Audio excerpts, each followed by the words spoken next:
টাঙ্গাইলের নিরালা মোড়ে আছেন সহকর্মী কাদের তালুকদার ও মুন্সিগঞ্জ জেনারেল হাসপাতালে আছেন নাসিরুদ্দিন উজ্জ্বল। সরাসরি প্রথমে যাচ্ছি কাদেরের কাছে।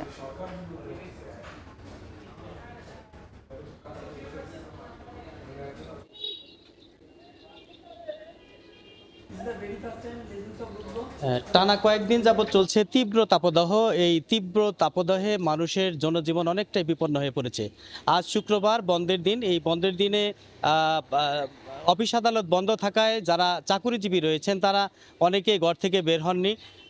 যারা একেবারেই শ্রমজীবী নিম্ন আয়ের মানুষজন রয়েছেন তারা কিন্তু বাধ্য হয়ে পেটের দায়ে বা তাদের আর্থিক সংকটের কারণেই কিন্তু তারা বের হতে বাধ্য হয়েছেন। আমরা সকাল থেকেই দেখেছি যে সকাল থেকেই তীব্র তাপদাহ চলছে। যতই বেলা বাড়ছে ততই কিন্তু এই তাপমাত্রার পরিমাণ বেড়েছে। আজকে আমরা আবহাওয়া অফিস সূত্রে যতটুকু জানতে পেরেছি যে আজকে তাপমাত্রা টাঙ্গাইলে 40.সেলসিয়াস রূপ নিয়েছে। তো আমরা এখানে যারা নিম্ন আয়ের মানুষজন রয়েছে তাদের সাথে আমরা কথা বলেছি।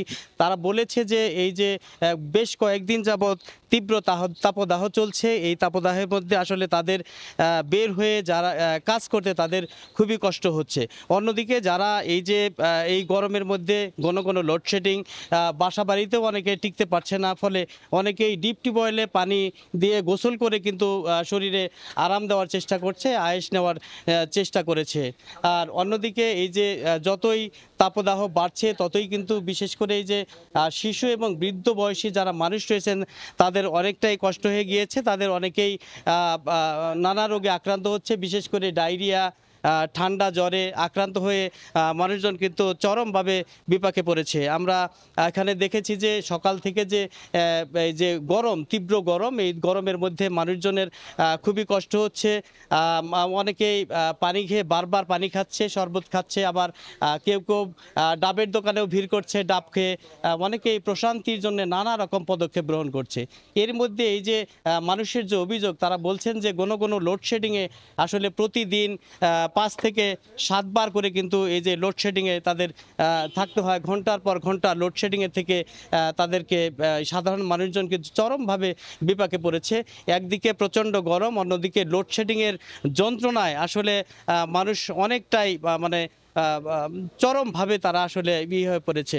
তারা মানবতার জীবনযাপন করছে। তাদের দাবি যে ঘন ঘন লোডশেডিং বন্ধে কর্তৃপক্ষকে দ্রুত ব্যবস্থা নিতে হবে এবং যেন এই লোডশেডিংয়ের মাত্রা কমিয়ে আনা হয়, তাহলেই সাধারণ মানুষ বাঁচতে পারবে। এই যে অন্যদিকে আমরা কথা বলেছিলাম যারা কৃষক রয়েছে, কৃষকদের সাথে কথা বলেছিলাম, তারা বলেছে যে এই যে গরমে লোডশেডিং, এই লোডশেডিংয়ের কারণে বারবার বিদ্যুৎ যাওয়ার কারণেই এই যে ডিপ টিউবওয়েল সহ স্যালো মেশিন দিয়ে যারা সেচ রয়েছে সেই সেচ যন্ত্র বন্ধ রাখতে বাধ্য হয়েছে। অন্যদিকে গরমে এই যে ফসলের চরমভাবে ক্ষতি হচ্ছে। তো আমরা সাধারণ মানুষের সাথে কথা বলেছি, কৃষকের সাথে কথা বলেছি। তারা বলছে যে বিশেষ করে এই বিদ্যুতের যে বিভ্রাট, এই বিদ্যুৎ বিভ্রাটে যারা যেন দ্রুতই সমাধান করা হয়, এই হচ্ছে মানুষের দাবি। তো এই ছিল আসলে আমার কাছ থেকে টাঙ্গাইলের তাপদাহের বিস্তারিত খবর। আমরা চলে যাচ্ছি মুন্সিগঞ্জে আমাদের সহকর্মী নাসিরুদ্দিন উজ্জ্বলের কাছে, তিনি জানাবেন সেখানকার বিস্তারিত খবর। অসহনীয় গরমে বিপর্যস্ত জনজীবনে কিন্তু অনেকেই রোগী হয়ে হসপিটালে আসছেন এবং এই যে আজকে কিন্তু 100-র বেশি রোগী হসপিটালে এসছেন, তার মধ্যে কিন্তু 40 জনকেই ভর্তি করতে হয়েছে এবং ভর্তি করতে রোগীর সংখ্যা কিন্তু 265। এর মধ্যে 165 জন রোগী কিন্তু গরমের কারণে এবং এই যে পেটের পীড়া, ডায়রিয়া, জ্বর, নানা রকম যে গরমজনিত রোগ সেই কারণে কিন্তু ভর্তি রয়েছেন এবং এই হসপিটাল কর্তৃপক্ষ বলছেন যে তারা সামাল দিতে পারছেন না, এমন পরিমাণে প্রতিদিন রোগী আসছে। আর আউটডোরে রোগীর চাপ অনেক বেশি। অনেক রোগীকে কিন্তু জায়গা না থাকবার কারণে ভর্তি না দিয়ে তাদের বাড়িতে চিকিৎসার জন্য বলা হচ্ছে এবং তারা পরামর্শ দিচ্ছেন যে এই যে তাপমাত্রা অসহনীয়, এই পরিস্থিতিতে পানি বেশি খাবার জন্য পরামর্শ দেওয়া হচ্ছে এবং ভাজা এবং যেসব খাবার এখন কোষ্ঠকাঠিন্য সৃষ্টি করবে এরকম খাবার না খাওয়ার জন্য কিন্তু চিকিৎসকরা পরামর্শ দিচ্ছেন। এবং এই জেলা শহরের যে জেনারেল হাসপাতালের যে এরকম রোগীদের যে ভিড়, সেইটি কিন্তু উপজেলা পর্যায়ে একই পরিস্থিতি এবং বেসরকারি হসপিটালগুলোতেও কিন্তু অনেক রোগী, এর মধ্যে কিন্তু যাদের রোগীর অবস্থা খারাপ তাদেরকে ঢাকা পর্যন্ত পাঠাতে হচ্ছে।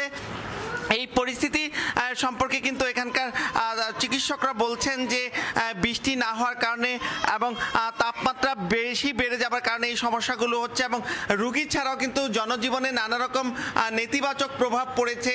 রাস্তাঘাটে কিন্তু মানুষের চলাচল কমে গেছে এবং এখানকার যে এই ফসলের জমিগুলো সেখানে কিন্তু পানি দিয়ে কুলোতে পারছে না, ফেটে চৌচির হয়ে যাচ্ছে। অনেক জায়গায় কিন্তু সবুজ গাছ জ্বলে একেবারে লাল হয়ে যাচ্ছে। তো এই ছিল আমার কাছে মুন্সিগঞ্জে গরমের সবশেষ অবস্থা। সরাসরি যুক্ত ছিলাম মুন্সিগঞ্জ ও টাঙ্গাইলে।